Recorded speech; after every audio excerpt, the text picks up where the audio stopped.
Hello, this is Bob Oros coming to you today from the Badlands of South Dakota. The reason they call it the Badlands is back in the days of the covered wagons, these hills were nearly impossible to navigate and get across, so they had to go all the way around them, and they came up with the nickname of the Badlands for this rough terrain. Now, just north of the Badlands, there's a little town there called Wall, South Dakota. And this is literally in the middle of nowhere, population about 250 people.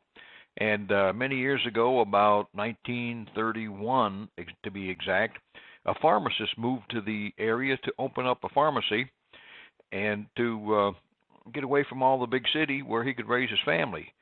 And the Wall Drug Store was created in 1931. And business was kind of slow in the beginning, so his wife said, why don't we offer free ice water to the people that are going by on the highway? And it was such a hit that they became known for their free ice water, and then they also had 5-cent coffee that they used to have, and I believe they still have the 5-cent coffee. And their business just flourished. And now, in a town of 250, they have a restaurant that has a seating capacity of 530 people. So think of it, they could have the entire town in for dinner and still have 250 to 300 seats available. Their store has turned into almost a large shopping mall. The difference is that they own the whole entire mall, where in a normal shopping mall they're individually owned stores. This is all owned by the Wall Drug Company, and it's just a very interesting and fantastic place to stop. So if you're ever in South Dakota going across the Badlands, be sure and stop into Wall Drugs, get a nickel cup of coffee and a free drink of water, and you could be one of the 2 million people that visit the place. Today's lesson number 30, why should you never make the first offer? Well, it's difficult when we're selling because people are going to say, what's your price on this, what's your price on that? You have to give it to them.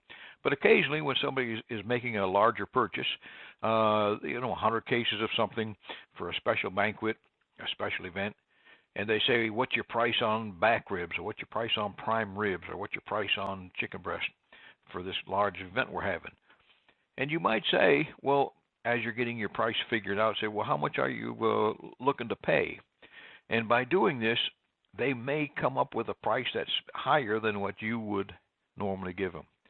And there's a lot of good information in this lesson, especially the story about Thomas Edison when he sold his ticker tape to the New York Stock Exchange.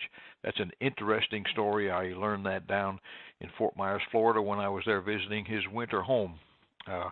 Thomas Edison's winter home in Fort Myers. But look this lesson over, read it carefully, and every time you give a price,